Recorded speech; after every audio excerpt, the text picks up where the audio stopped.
The first time I ever did it was probably like 2 years ago, it's like 2019. September 2020. 14, 15. Oh, maybe like around 2020. A couple of months later, I did it again on New Year's Eve, and then from like that night onwards, I just really liked it. It was like a craving.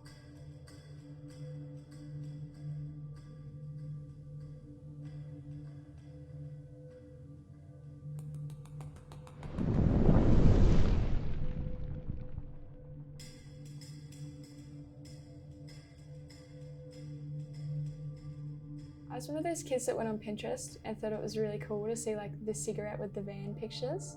My dad smoked, all my aunties did smoke. I think there was always a possibility that I was going to at least try some smoking of some sort.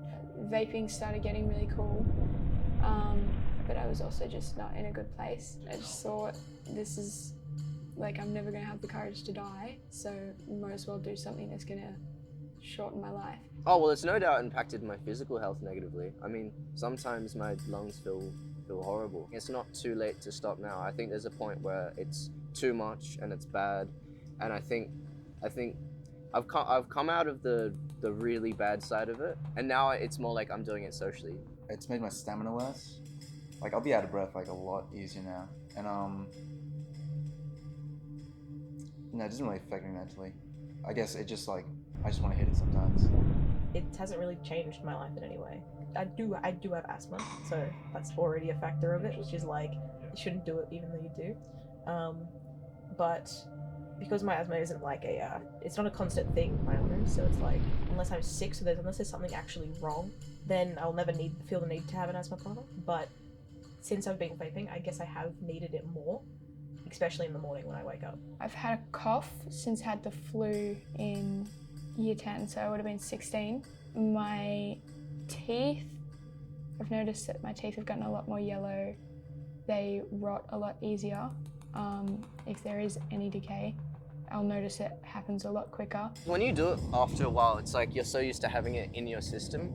Like, it's really hard to describe what it's like exactly. Your body kind of forgets what it's like not to have it, and it's a strange feeling. And if you wait like a few days, if you wait like, I don't know, 3-4 days, even a week, then you'll feel fine, you'll feel back to normal. But that was my problem at one point, was after a while I didn't feel like I was able to go 3 days without one. So I was not disciplined enough. I could stop.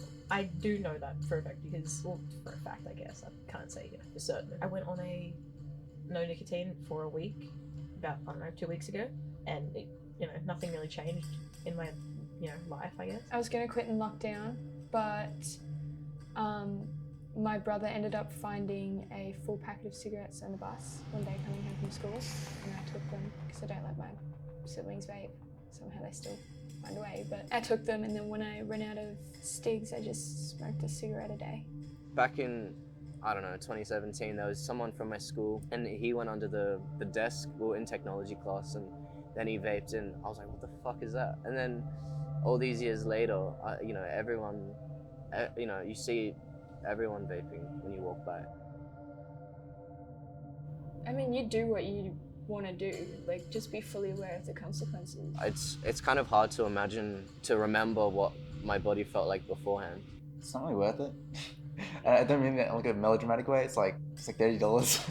I understand where the curiosity comes from, but you still shouldn't try it ever. That's my biggest advice. It's probably, honestly, probably the biggest regret of my life.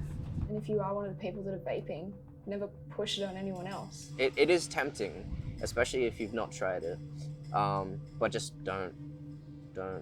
And for people who do vape and are trying to quit, just good luck, There's no like good side to it really. It's just kind of shit. Yeah.